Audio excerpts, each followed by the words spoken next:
I think that we as Jews have a very important role in caring for the planet. God put us here to do what's called tikkun olam, to repair the world, to set things right. And unfortunately, because for many centuries we were forbidden to own land, we were basically urban people, we became disconnected from the earth. And a lot of times, even today, when you talk about being connected to the land, Jews think of it in a political sense, like we have a land of Israel, but not in a sense of ecology, where we need to think of how are we caring for the earth? What kind of foods are we eating? How are they being raised? What about the animals that the meat comes from?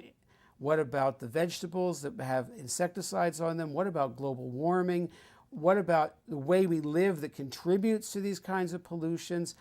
I think these are areas that we as Jews have not examined as strongly as we should.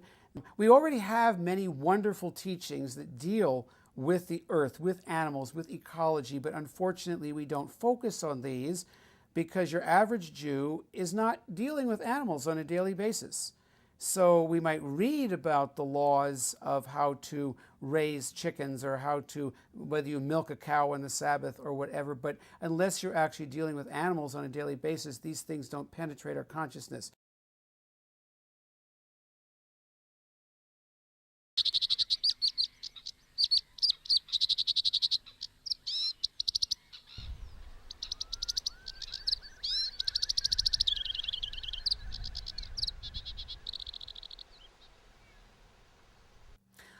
My wife and I live on a small hobby farm in northern Minnesota where we have our own chickens because we don't want to eat the eggs from the commercial factory farms.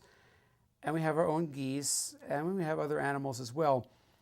And I don't expect that everyone should go back and live in the way that we're living, but what I'm doing is a kind of an experiment to learn firsthand what does it mean to keep chickens? How do chickens interact with each other? How do halakhically, in terms of Jewish law, what are my responsibilities to animals? For example, we are taught that you must feed your animals before you feed yourself in the morning. And that means if my chickens are hungry at 5 o'clock in the morning or whatever, I go out before I say my prayers, before I do anything, first I take care of my animals. Why? Because they're dependent on me for food. Here you go. Come on. Come on, you can have some too. Here you go. Come on. Come on. She goes for the whole piece. There we go. Here you go.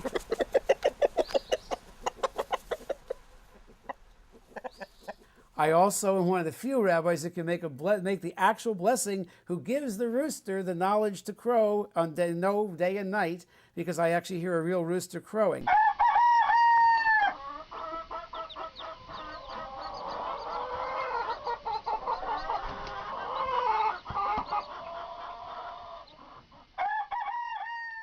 I think in the process of interacting on this practical level, I'm learning or relearning a lot of the skills and understanding of Torah teachings that have been lost in the urban environment. And many years later, when I made a pilgrimage to the grave of Rabbi Nachman of Breslov, who was a great Hasidic Rebbe who died in 1810, when I went to the Ukraine, I was amazed at how rural this was. I mean, here were people still, using water out of wells, hauling their straw in wagons with horses. I was like, I went back into the 1800s in a sense.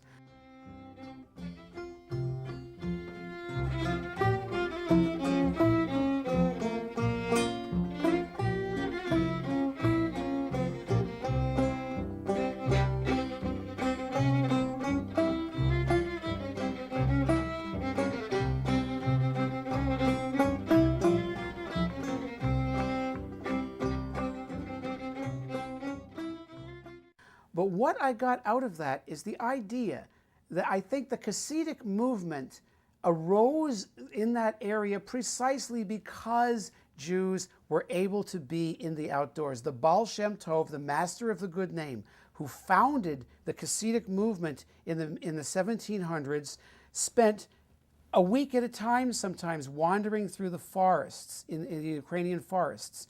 He spoke with the birds. There's stories of him talking to a wolf and convincing it not to scare the children.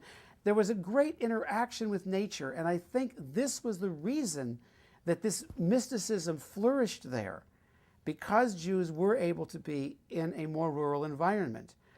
And I feel that I'm serving the same purpose. A lot of people might ask, why are you living in the middle of nowhere? And there's a whole family story about that. But ultimately, in the Jewish sense, I am giving feedback to my urban brothers and sisters of saying, this is what it's like here. This is what our ancestors did. This is how the Baal Shem Tov prayed when he went off into the woods by himself.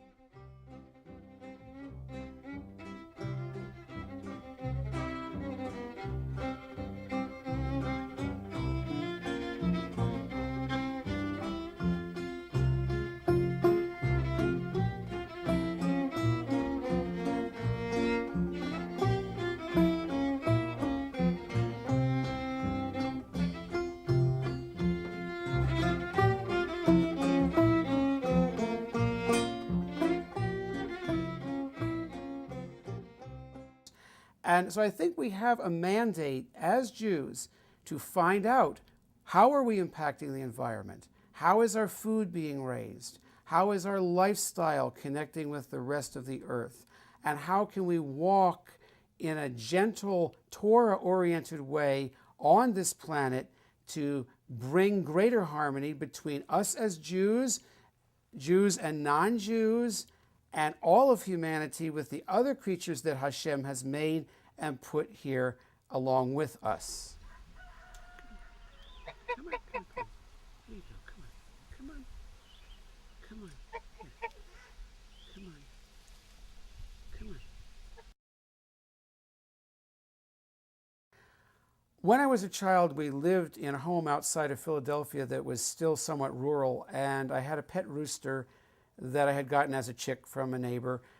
And we decided to get a hen to go with him. So my father took me out to a farm and made a deal with the farmer. And we go into this big, long building with all these cages and cages of chickens.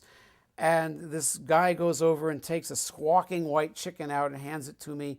And I never forgot the smell of the place, all those poor chickens that were not, running around free.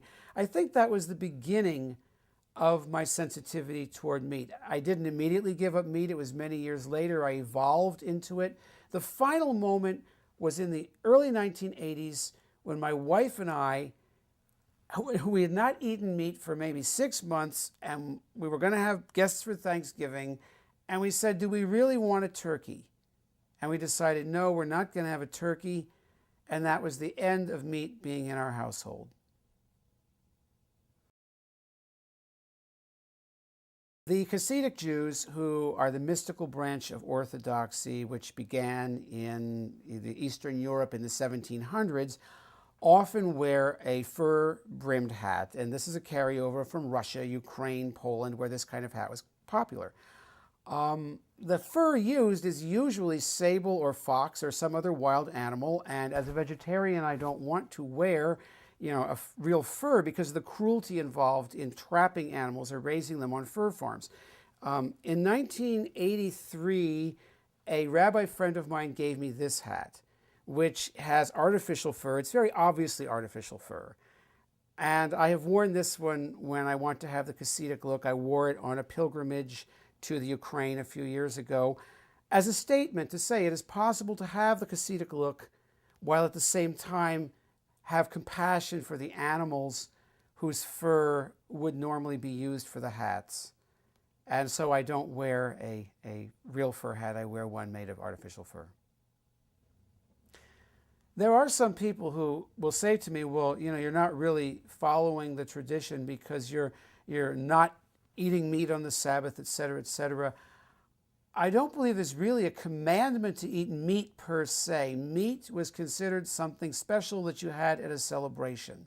If meat is disgusting to me, I should not have to eat a disgusting thing on the Sabbath. We have other ways of celebrating the Sabbath. We look for special fruits that are just coming into season, perhaps a fine wine, something that we would have to make the Sabbath special that takes the place of meat for us. And so it's not that we don't honor the Sabbath. We honor the Sabbath, but we don't honor it by eating the flesh of other living creatures.